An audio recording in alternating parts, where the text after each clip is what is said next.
하나님, 이 시간 아버지 하나님 주시는 말씀을 듣습니다. 하나님, 우리가 마음을 온전히 하나님께로 향하여서 주님 말씀하신 들을 귀가 되게 하여 주시옵소서. 주님 주시는 말씀 심령에 새기고 세상에 나아가 우리로 살게 하신 삶 가운데 바로 이 말씀의 능력으로 승리하며 살아가는 그러한 한 사람 한 사람 되도록 역사하여 주시옵소서. 전하는 자의 부족함을 주의 거룩한 옷자락으로 다 가려 주시옵소서. 예수 그리스도의 이름으로 기도드립니다. 아멘. 우리에게 주시는 말씀 1절 말씀을 보면 이 고린도후서를 보내는 사람 바울과 디모데가 나옵니다. 받는 사람은 누군가요? 받는 사람은 고린도에 있는 하나님의 교회, 그리고 또 누구죠? 온 아가야에 있는 모든 성도입니다. 자, 그래서 1절에는 그것이 나타나 있고 8절 말씀을 보면 우리 8절 말씀 함께 읽겠습니다. 형제들아, 우리가 아시아에서 당한 환난을 너희가 모르기를 원하지 아니하노니 힘에 겹도록 심한 고난을 당하여 살 소망까지 끊어지고 했습니다. 아시아에서 당한 환난 여러 가지가 있습니다. 우리 잠시 사도행전 19장으로 말씀 옮겨가시죠. 사도행전 19장 말씀을 보면 9절 말씀에 사도 바울이 선교 여행 중에 에베소에 머물면서 거기서 9절이죠. 바울이 그들을 떠나 제자들을 따로 세우고 두란노 서원에서 날마다 강론하니라. 두란노 서원이라는 하나의 센터죠. 그러니까 어떤 센터를 만들어 놓고 성경 공부하고 영적인 대화를 하면서 제자들을 기르는 그런 일이 있었습니다. 여기를 중심으로 영혼을 구원하고 치유하고 귀신이 떠나가고 하는 그런 역사가 있었습니다. 그런데 19장 24절 말씀을 보면 거기에 데메드리오라고 하는, 자, 이건 우리가 너무나 잘 아는 그런 패턴처럼 맨날 등장하는 것이기 때문에 이 방에는 잘 압니다. 데메드리오 일당이 소란을 일으킵니다. 이 데메드리오는 누구였냐? 거기 말씀대로 아데미의 신상 모형을 만드는 사람이었습니다. 그럼 또 아데미의 신상은 뭐냐? 아데미. 우리 잠시 주보 보시죠, 여러분. 주보에 설교 참조를 좀 실어놨는데 1번에 아데미가 있습니다. 아데미는 다산과 비옥을 상징하는 이방 여신으로 에베소 사람들과 소아시아 일대 사람들이 수호신으로 여겼던 그런 신입니다. 신상 잘 보이시나요, 여러분? 예, 그 신상에 우리 좀 기분이 그렇습니다만 별로 좋지 않습니다만 한 가지만 좀 보시면 그 신상 머리가 있고 쭉 내려오다가 그 가슴 아래쪽에 쭉 주렁주렁 달린 게 무엇 같으십니까? 이게 여성의 가슴입니다. 가슴. 많은 가슴을 달아놨어요. 왜죠? 풍요와 다산을 상징하는 겁니다. 그러니까 자녀를 많이 낳아서, 남자애들을 많이 낳아서 이거는 다 전 녹이고 다 불빛 길러서 남자아이들은 노동력이죠. 일꾼이 되는, 농사 짓는 일꾼이 되는 거예요. 그러면 농사가 크게 잘 되겠습니까? 안 되겠습니까? 잘 되겠죠. 그러니까 무슨 뜻이에요? 돈을 많이 번다라는 뜻이에요. 돈을 많이 번다. 이걸 만들어 놓고 숭배하고 경배하면 아데미가 어떻게 해준다? 돈을 많이 벌게 해준다. 이게 바로 에베소에 퍼져 있었던 우상의 실체였습니다. 이걸 만들고 또 이러한 신을 섬기는 신전을 만드는 일을 하던 게 바로 데메드리오, 24절의 데메드리오입니다.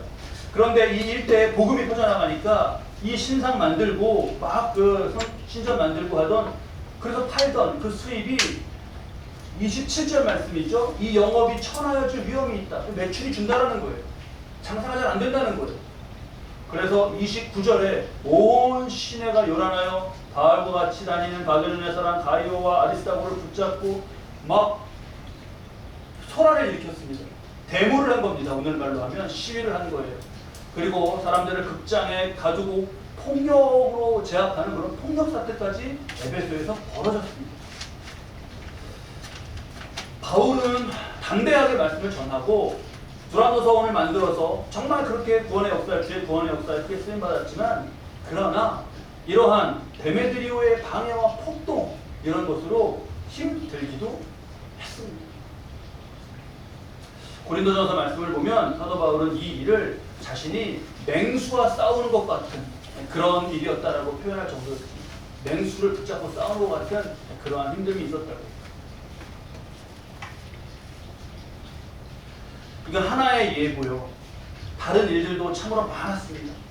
그래서 우리 오늘 우리에게 주신 본문 말씀 고린도 후서로 돌아와서 그 1장을 보면 8절에 지금 아시아에서 당한 환난 우리가 이렇게 알아봤고요. 너희가 모르기를 원하지 아니한다 하면서 힘에 겨웠습니다. 힘에 겹도록 심한 고난을 당하여 소망까지 끊어지고, 그리고 9절 말씀에서 그 느낌이 정말 너무 절절하게 와 닿는데요. 우리는 우리 자신이 무엇을 받은 줄 알았다고 하나요? 사형 선고를 받은 줄 알았다. 너는 이제 죽었다. 죽어라. 넌 죽었다. 이렇게. 아, 죽었구나. 끝이구나. 라고 하는 그런 마음, 그런 절망에 닿기도 했습니다. 자, 우리가 그렇게 말씀을 정리하고요. 8절 말씀을. 근데 이런 질문을 우리 함께 나눠보시죠. 근데 바울이 왜 이 이야기를 하는 거죠, 지금? 왜 이 이야기를? 왜냐하면 아까 이 서신이 고린도 교회에 전해지는 두 번째 편지 아닙니까? 지금 고린도 후서. 고린도 교회에 문제가 많이 있었습니다. 그리고 그 문제로 인해서 힘들어하기도 하고 갈등도 있고 했습니다. 그래서 고린도 교회에서 사도 바울에게 이런 문제는 어떻게 해야 됩니까? 또 이런 건 어떻게 해야 됩니까? 하고 여러 가지를 계속해서 물어왔어요. 그래서 기도하면서 그것은 어떻게 대처해야 된다라는 것을 바울이 보낸 것, 그 문제들에 대한 대처로 보낸 것이 고린도 후서예요. 그래서 고린도 후서의 뒤에 말씀을 보면 어떤 해답들, 어떻게 해야 되는가, 그리고 교리적으로 어떤가, 이것이 많이 담겨 있습니다. 근데 우리가 보고 있는 지금 1장 고린도 후서는 그러한 교리, 그러한 해답으로 시작하고 있지 않죠. 자, 무엇이냐? 여러분, 문제를 보는 것이 아니라 이 문제들로 인하여서 고린도 교회가 힘들었을 걸 보는 거예요. 뒤에 다 그런 거에 대한 내용은 또 정리해서 보내줍니다.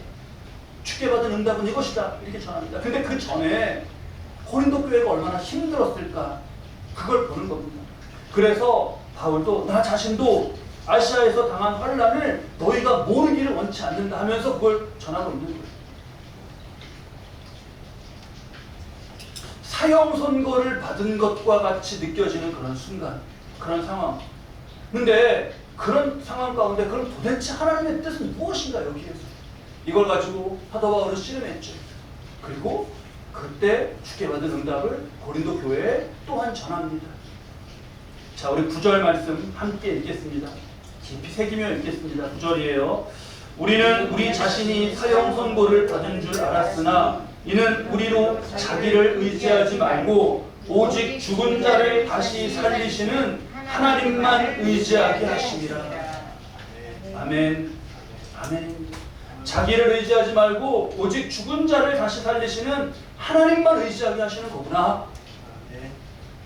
이것이 바울이 수많은 환난 가운데 응답받은 응답입니다. 고린도 교회에도 또한 그렇게 전하는 응답입니다. 우리 지난 주일까지 웨슬리를 놓고 하나님께서 어떻게 역사하셨나요? 우리가 쭉 봤습니다. 9주 동안 봤습니다. 저는 그것을 마치고 이제 새롭게 주시는 말씀, 우리가 무엇을 보아야 하나 놓고 기도했습니다. 새 강해를 이제 시작하고자 하는데 그 시작 전에 오늘 이 말씀이 묵상하는 가운데 너무나 깊이 울리고 우리 교회로 나누게 하시는 것을 느꼈습니다. 근래 우리 교회가 겪은 일, 이제 5.28 날짜로 5.28로 기점으로 하면 어느새 이제 2개월이 되어 갑니다. 바울이 겪은 것이나 고린도 교회가 겪은 것이나 그것과 구체적인 상황은 다릅니다. 그런데 우리 버전의 어려움으로 그렇게 느껴집니다. 여러분들도 속상하시고 답답도 하시고 또 불안도 하실 겁니다. 이러한 때 그럼 우리는 어디서 힘을 얻을 것인가? 다른 곳에 있지 않습니다. 그런 우리에게 하나님 말씀하십니다. 자기를 의지하지 말고 오직 죽은 자를 다시 살리시는 하나님만 의지하게 하십니다. 이것이 우리를 향하신 말씀인 것을 우리가 이 시간 귀 기울여 듣습니다. 위로 올라가서 3절 말씀에 하나님에 대해서 말하죠. 3절 우리 함께 읽겠습니다. 찬송하리로다. 그는 우리 주 예수 그리스도의 하나님이시요 자비의 아버지시요 모든 위로의 하나님이시니. 하나님에 대한 많은 호칭이 있죠. 아브라함의 하나님, 전능하신 하나님. 그런 가운데 여러분, 우리의 가슴을 이 말씀이 두드리고 우리의 가슴을 치지 않습니까? 마지막에 뭐라고요? 모든 위로의 하나님. 위로의 하나님. 우리의 어려운 마음을 향한 하나님의 마음을 이 말씀으로 우리에게 전하십니다. 우리의 마음을 쓰다듬으시며 우리의 놀람과 불안과 답답함과 외로움을 하나님은 이 시간 위로하십니다. 우리 퀴즈 한 가지 제가 낼게요. 우리 본문에 1절부터 우리가 11절까지 본문을 읽었는데 거기에 위로라는 표현이 굉장히 많이 나옵니다. 위로. 지금 위로의 하나님도 그렇죠. 4절에 우리를 위로하사도 나오죠. 그래서 1절부터 11절까지 위로가 모두 몇 번 나오는지 우리 한번 재밌게 세볼까요? 네? 아니 집사람 어떻게 하셨어요? 이거 설교 원고 유출됐나요? 위로? 아니 지금 막 세려고 아 세셨구나. 아, 말씀을 손가락으로 짚으시며 세시며 읽으셨구나. 손가락이 복됩니다 집사님. 1절 2절에는 없고 이제 3절부터 7절까지인데요. 그 안에 위로의 하나님 4절에 우리를 위로하시고 우리로 하나님께 받는 위로로서 이렇게 해서 위로가 총 10번이 나옵니다. 여러분 이 위로 이것이 우리가 심령에 하나님의 위로의 말씀이 10번이나 담겨있는 이 말씀이 10배의 그런 위로로서 우리 마음 가운데 울려주시기 바랍니다. 위로에 해당하는 헬라어는 파라클레시스입니다. 좀 어려울 것 같아서 제가 주보에 또 실어놨습니다. 2번인데요. 위로에 해당하는 헬라어는 파라클레시스. 파라라는 것은 곁에 있다라는 그런 어떤 그 적두어입니다. 그리고 클레시스. 클레시스가 이렇게 부르는 거, 누구를. 그리고 누구를 변호하는 거. 그리고 누구를 격려하는 거예요. 그럼 파라클레시스 하면 어떻게 되죠? 옆에서, 곁에서 부르고 변호해주고 격려하고 하는 겁니다. 그게 위로예요. 바울이 나도 고난을 겪었다라고 하면서 지금 위로의 이 하나님의 마음을 함께 전하는데 실은 우리의 고난을 가장 잘 아시는 것은 예수님입니다. 이 땅에 사람의 몸으로 오셔서 우리가 겪은 것에 수백, 수천 번의 수만, 수십만의 강도로 그런 어려움을 겪으셨습니다. 그러며 묵묵히 십자가의 길을 가셨어요. 묵묵히. 여러분 이 퀴즈도 또 맞추시면 좋겠네요. 우리 제가 주보에 실은 3번 한번 보시죠. 할만하안. 이게 무슨 뜻인지 아셔요? 혹시 아셔요? 원하는 뭐예요? 잘 아시네요. 주인말입니다. 오늘 아주 그냥 우리 성적이 좋습니다. 할만하안. 할 말이 많지만 하지 않는다라는 그걸 요즘에 쓰는 줄임말이에요.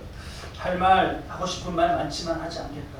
예수님 그 고난을 주는 대상을 향하여서 상황을 두고 하실 말씀이 많습니다. 물론 아무 말씀도 안 하신 건 아닙니다. 하지만 하셨어도 짧고 침묵이 많습니다. 예수님 말씀의 대부분은 하나님 나라와 진리에 대한 교훈이에요. 제가 목회자로 살아보니 할만하안일 때가 정말 많다는 거 깨닫습니다. 근데 생각해보면 저만 아니라 우리 한 분 한 분들 그렇지 않으셔요? 할만하안 이런 게 너무나 많지 않습니까? 우리 주님, 우리의 고통과 아픔을 가장 잘 아시는 주님이 곁에서 주님이 아신다고 우리가 입에 안 붙네요. 할만하안이지만 우리는 주님은 내가 아신다고 그렇게 우리를 위로하시고 격려하십니다. 요즘에 세상이 어쩌다가 이렇게까지 되었는지 거듭거듭 놀라면서 살아갑니다. 지난주 바로 여기 지금 우리 교회에서도 아주 가까운 그 서희초등학교 선생님이 스스로 목숨을 끊는 그런 일이 있어서 큰 충격을 주었습니다. 이제 20대 중반이고 또 교사가 학교에서 스스로 생을 마친 이것이 최초의 사례입니다. 너무나 가슴이 아파요. 그 왜 그랬나? 그 이유는 수사 중이죠, 지금. 근데 많은 사람이 다 압니다. 또 한편으로는 어린이집에서 힘없는 아이들을 거칠게 때리고 막 그러는 것이 그 CCTV를 통해서 밝혀져서 그 충격을 받는 일이 계속 이어집니다. 무슨 갑질이다, 민원이다, 무슨 폭언이다, 학대다. 말세가 여러분 너무나 거칩니다. 근데 그런 중에 여러분 이런 일이 있었습니다. 얼마 전에 어느 병원 소아과, 애들을 치료하는 소아과에서 찍힌 영상이 공개됐는데 또 무슨 뭐 영상 공개 이런 게 제목에 있길래 아 이게 또 무슨 아이의 학대인가 보다 하고 가슴이 아파서 저는 보지 못했는데 근데 자꾸 그게 화제가 되더라고요. 그래서 봤습니다. 이런 내용이었어요. 21개월짜리 두 돌도 안 된 21개월짜리 아이가 간 이식 수술을 받은 겁니다. 간 이식 수술. 그리고는 이제 중환자실에서 회복되고 있는 거예요. 근데 코로나 아닙니까? 지금 그래서 부모가 면회가 안 돼요. 어떻게 그런지 모르겠습니다. 부모가 면회가 안 되고 한 달이나 지나야 그 아이를 볼 수 있는 걸로 그렇게 되어 있습니다. 그러니까 밖에서 그 부모들 마음이 얼마나 그게 아프겠습니까? 21개월짜리 아이 간 이식 수술 받고 그 안에 누워있는데 근데 그 엄마가 어떻게 하다가 이렇게 스마트폰을 만지다가 이제 앱을 어떻게 하다가 앱이 켜진 거예요. 그런 앱이 있나 봐요. 요즘에 그런데 이렇게 앱 이렇게 카메라가 달려 있어서 아이를 언제든지 이렇게 볼 수 있게 그런 서비스를 제공해 주는 게 있나 봅니다. 근데 이 아줌마는 어떻게 만지다가 앱이 켜지고 아이의 모습이 보이니까 깜짝 놀랐어요. 아 이게 아이가 나에게 무슨 텔레파시를 보낸 건가 하고 이제 녹화를 눌렀습니다. 근데 더 놀란 건 그 화면 속에서 들려오는 간호사들의 목소리였어요. 정말 따뜻한 목소리로 그 애기 이름이 지구예요. 지구. 엄마 아빠가 지구 기다리고 있대. 그 알려주고 너무 귀엽다. 지구야 어쩜 이렇게 예쁘니 말해주고 그 가족 사진을 이렇게 보여주면서 이게 누구야? 이게 엄마지? 이게 아빠지? 하면서 안심시켜주는 거예요. 아니. 또 그 옆에서 이렇게 음성만 녹음된 그런 다른 간호사는 아까 이렇게 지구 이렇게 좀 테이핑이라고 그런 요법이 있지 않습니까? 테이핑 해주는데 지구가 힘들어했어. 아우 지구야 미안해 막 이렇게 말해주는 거예요. 그런 얘기들이 그런 음성들이 막 그 안에서 들려오는 거예요. 애기는 눈을 깜빡거리면서 간호사들이 정말 수시로 예쁘다. 어쩜 이렇게 귀하냐. 사랑한다. 말해주는 그런 모습. 그걸 보게 된 엄마가 펑펑 운 거죠. 이렇게 말하더라고요. 그날 밤에 몇 분짜리 영상을 수없이 돌려보며 많이도 울었습니다. 여러분 이게 파라클레시스, 곁에서 말씀하시고 위로하시는 하나님입니다. 예수님 너희는 마음에 근심하지 말고 두려워하지 말라고 하셨죠. 보혜사 성령님을 보내주실 것이라고 하셨습니다. 성령님을 예수님이 뭐라고 지칭했죠? 보혜사. 그 보혜사가 오늘 우리 5번 말 주보에 5번에 실어놨어요. 보혜사. 성령님을 지칭하신 예수님께서 쓰신 말 보혜사가 파라클레토스입니다. 그러면 그 2번의 위로에 해당하는 파라클레시스하고 많이 닮지 않았습니까? 바로 그렇게 하는 사람이에요. 우리 곁에서 위로하시고 격려하시고 또 변호해 주시고 하는 거예요. 바로 우리에게 하나님께서 이렇게 역사하시는 것을 전합니다. 9절 말씀 다시 우리 보시죠. 9절 말씀 다시 한번 읽겠습니다. 우리는 우리 자신이 사형 선고를 받은 줄 알았으니 이는 우리로 자기를 의지하지 말고 오직 죽은 자를 다시 살리시는 하나님만 의지하게 하심이라. 아멘. 여기서 하나님을 어떻게 소개하고 있죠? 오직 죽은 자를 다시 살리시는 하나님이라고 하셨어요. 하나님의 일하심은요, 죽음이라고 하는 우리 인간의 한계를 말하는 겁니다. 이걸 초월해 있어요. 사람의 생각, 이렇게 머리 뇌에서 뭐 이렇게 해갖고 좀 하고 하는 그런 거, 하나님의 운행하심은요, 그거를 초월해 있습니다. 여러분, 에베소 결국 어떻게 될까요? 아까 그 에베소 데메드리오 막 폭동을 일으키고 그랬을 때 그 일 가운데 야 이게 맹수와 싸우는 것처럼 힘들구나 그렇게 바울이 회상하기도 한 그 에베소 어떻게 됐을까요?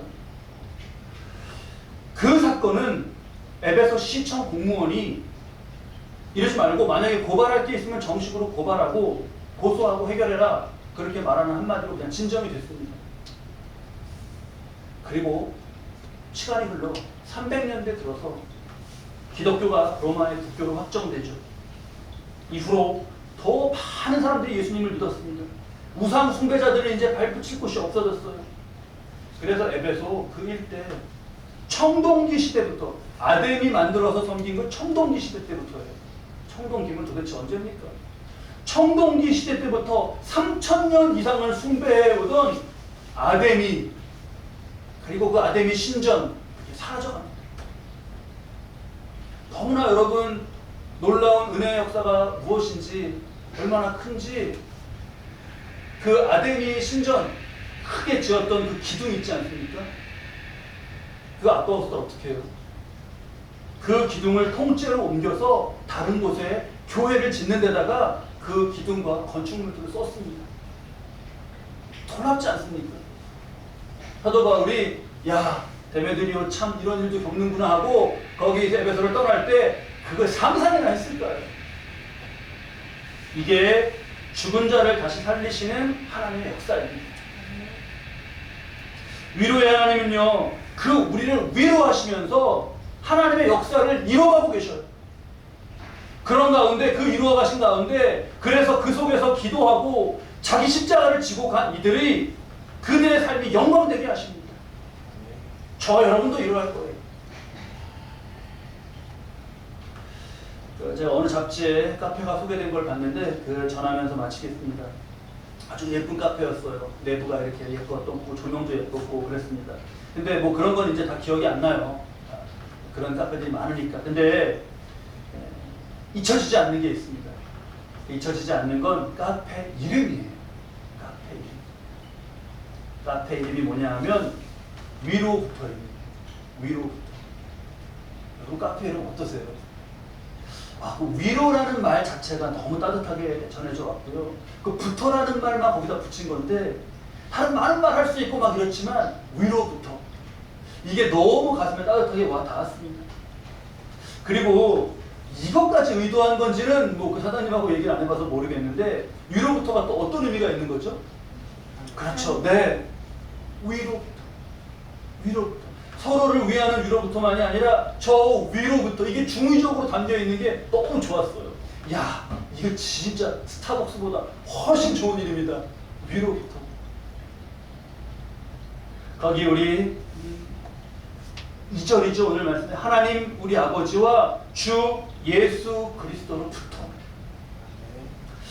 자, 그러면서 우리가 더 새겨야 될 건 4절입니다. 우리 4절 말씀 함께 읽겠습니다. 우리의 모든 환난 중에서 우리를 위로하사 우리로 하여금 하나님께 받는 위로로서 모든 환난 중에 있는 자들을 능히 위로하게 하시는 이시로다. 위로부터 오는 하나님의 위로를 받고 그 다음에 우리는 어떻게 하는 거예요? 모든 환난 중에 있는 이를 능히 위로하는 거예요. 교회들이 더러 카페 같은 것도 이렇게 운영하고 그런 사업도 하는데 우리도 뭐 그런 사업 어떻게 뭐 하게 하시면 카페 이름으로 위로부터라는 거 참 좋다. 근데 그러면서 우리 저 친교실 떠올랐습니다. 우리 친교실부터 그런 곳이 되어야겠어요. 우리에게 저희가 카페잖아요. 거기서 다른 얘기도 많이 하지만 위로부터 주시는 하나님의 위로, 그 사랑을 우리가 받고 서로 사랑으로 다른 말도 많지만 위로부터 하는 그런 우리가 되기 바랍니다. 근심에 머무는 시간은, 걱정하고 근심하고 원망과 불평 가운데 머무는 시간은 마귀에게 틈을 점점 그 시간이 늘어난다는 건 그 틈을 점점 벌려주고 있는 거예요. 걱정과 근심과 원망 가운데 쓰는 한숨을 쉴 때마다 틈은 활짝 열려갑니다. 근데 위로부터 주시는 위로, 말씀에 순종해서 하나님의 그 위로로 충만하고 그 위로로 살아가는 삶, 그가 교회를 교회되게 하고 성도의 삶을 성도의 삶 되게 하는 것입니다. 우리 교회에서부터 가정, 일터, 모든 관계들 가운데 바로 이 말씀이 성취되길 바랍니다. 제목 기억하실 수 있겠죠? 위로부터. 이거 카페 이름 기억하자는 게 절대 아닙니다. 여러분 나중에 목사님 그때 그 카페 이름 위로부터 그렇게 기억하시면 안 되고, 위로부터는 카페 이름으로가 아니라 오늘 주신 말씀이야말로 바로 그 위로부터를 우리에게 가르치시는 거예요. 모든 것에 먼저 무엇부터예요? 위로부터. 근데 그것은 공간적으로 어디요? 하늘에서부터, 하나님으로부터. 그 하나님을 보게 하시고 우리의 걱정과 근심과 그런 걸로 또 이제 다 하나님 허무신 그런 아담의 신전, 나만의 걱정의 신전을 짓지 말고 그걸 허물어 버리고 위로의 하나님을 의지하실 수 있기 바랍니다. 그리고 서로를 위로합니다. 위로부터가 주님 사랑을 실천하는 겁니다. 이 땅에 생을 마치고 주님께 갔을 때 우리가 다 알지 못하는 이 시간을 두고 이때 인간의 생각이 다 미치지 못한 그런 에베소에서의 역사하심 같은 하나님의 일하심을 그때 하나님과 함께 확인하고 그 속에서 바로 그 속에서 우리의 삶을 영광되게 하신 것이구나 기뻐하는 저와 여러분 되시기를 주님의 이름으로 축원합니다.